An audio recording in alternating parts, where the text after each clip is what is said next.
Radio Divan, pour une psychanalyse populaire, l'émission de Guylaine Dubois et Lucas Bielli, produite et réalisée par FM+.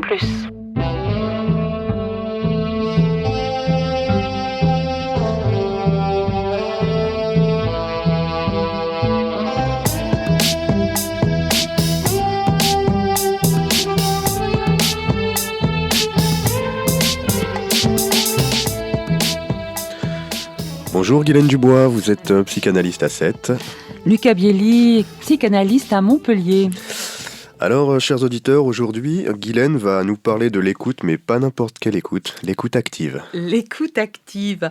Alors, la question de l'écoute rejoint celle du silence, déjà évoquée dans une de nos précédentes émissions et disponible non seulement sur le site de FM+, mais aussi sur la chaîne YouTube Radio Divan et sur nos sites internet respectifs. Quand l'analyste écoute en analysant, il a besoin de faire silence et il se place dans une posture d'une écoute de l'inconscient, une écoute non seulement des mots, mais aussi celle des émotions et du corps. Cette écoute non verbale pour laquelle nous activons une perception sensorielle, corporelle, émotionnelle. Alors cette question de l'écoute est un sujet qui est peu évoqué dans nos formations de psychanalystes. Pourtant, l'écoute active fait ses preuves dans deux univers que je connais un peu, celui de la communication non violente et dans les principes de base de l'écoute téléphonique chez SOS Amitié. L'écoute active est une notion qui a été développée par le psychologue Thomas Gordon en 1975, qui s'est lui-même appuyé sur les travaux du psychologue Carl Rogers. La méthode d'écoute de Carl Rogers donne la priorité à la relation entre le thérapeute et le patient. Il centre son approche sur la personne avant même de s'intéresser à l'objet de l'échange thérapeutique, qui peut être la souffrance, la maladie, le conflit psychique, etc. Carl Rogers parle d'empathie, de congruence dans la relation. La congruence, c'est un mot utilisé dans les sciences biologiques, comme par exemple en anatomie. On parle de congruence des surfaces articulaires lorsque ces surfaces présentent un emboîtement parfait, comme dans le cas de l'articulation coxo-fémorale, celle de la cuisse et du bassin, où l'os iliaque entoure la tête du fémur. Dire que dans l'écoute active, il y a congruence, c'est dire que cette écoute est globale, englobante. L'écoutant ne capte pas seulement les mots, l'expression rationnelle de la discussion, ni seulement le sujet de la discussion, mais aussi les émotions qui accompagnent le récit, la posture corporelle lors d'un face-à-face, les modalités d'élocution, le regard et pourquoi pas les odeurs. Pour la communication non violente, formalisée par l'élève de Carl Rogers, que fut Marshall Rosenberg, c'est l'empathie, l'authenticité et la responsabilité qui orientent ces principes, qui sont utilisés dans la communication et particulièrement dans la résolution de conflits, des conflits conjugaux aux conflits internationaux.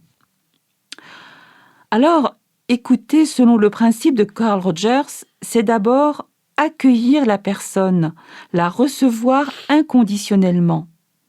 C'est ensuite être attentif à ce que la personne vit, éprouve, ressent.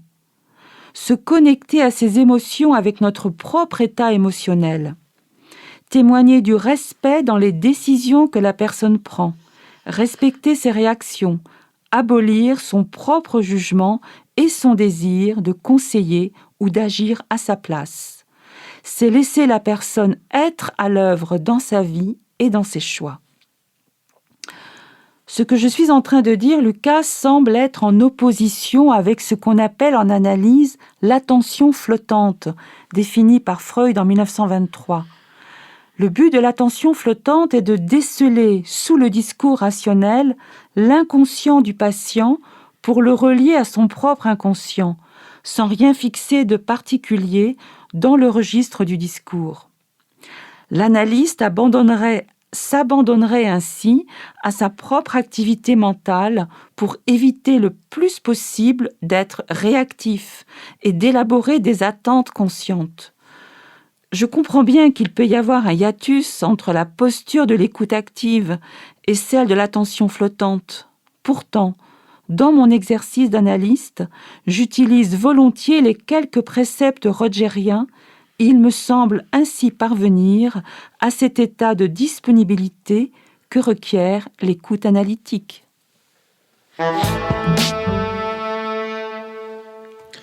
De retour sur FM+, pour l'émission Radio Divan, avec Guylaine qui vient de nous proposer un magnifique exposé sur l'écoute active. Bien Guylaine, merci beaucoup. Je souhaiterais revenir sur l'opposition que vous faites à la fin.